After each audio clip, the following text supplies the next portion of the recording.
Summers can go on for decades and winters for a lifetime as the struggle for the Iron Throne continues in HBO's epic fantasy series, Game of Thrones. The award-winning TV show is based off George R.R. Martin's best-selling novel, A Song of Ice and Fire, which is featured on PBS's The Great American Read, 100 Most Loved Books in America.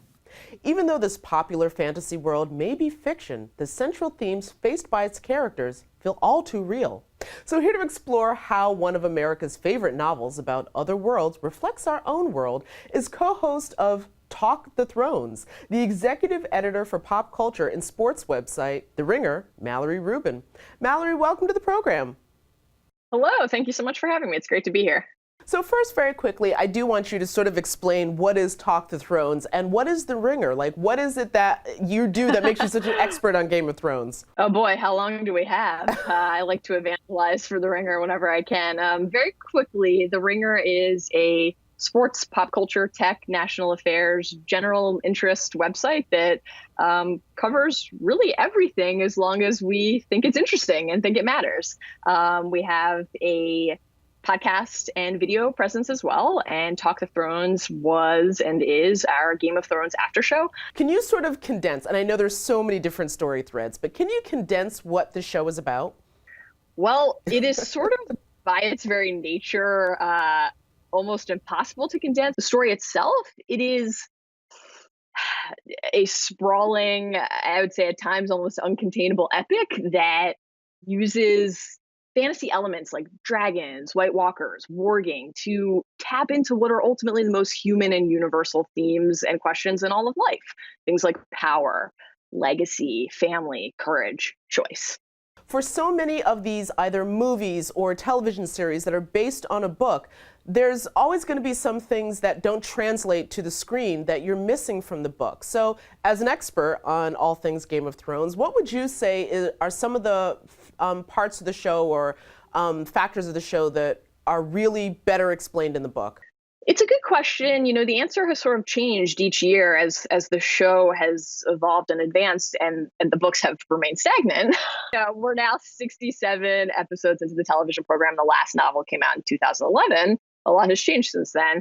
When George R.R. Martin wrote the books, one of the things that he has discussed at length over the years is that he actually sought to create something that by its very nature was not adaptable. The books contain people, places, and things that will just never be on the show because the scope of the novels are just too vast. They're too long, they're too dense, all in a good way, a way that I love, a way that many people love. But you have to streamline the product for it to be remotely accessible as a television show. I think the only other difference that I would highlight is that I think the show increasingly has leaned less into the core fantasy elements that the books still prize. And the show has, you know, again, this is a show where dragons and ice beings and boys who can see across time and space are primary storytelling elements.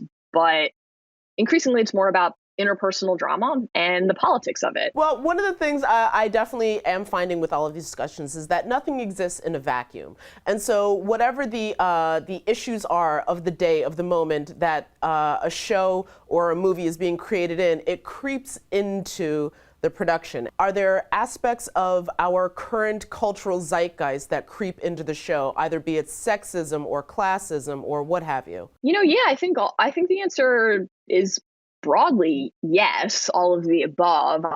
I would even pan back a step further, and obviously that's part of what you guys are exploring here, and part of what makes the Great American Read series is so endlessly compelling is that part of the reason that we love stories, period, and I think fantasy stories in particular, is that they allow us to unlock something about real life and about ourselves. And I think it is imperative to remain cognizant of never cheapening a real life movement or moment by comparing it to something fictional. Always have to approach that with great care. But I think it is also true that there are, of course, lessons to be found in great stories and great fantasy works, and that readers and viewers alike often turn to these stories because they're looking for that one shift in perspective or that one added ingredient that allows them to see something clearly. But that is a great note to leave it on. Listen, I want to thank you so much for joining us and giving us some deeper insight into Game of Thrones, of course, with Talk of Thrones. So thank you so much. Thank you. My pleasure. I appreciate it. For more information on The Great American Read, visit our website at metrofocus.org.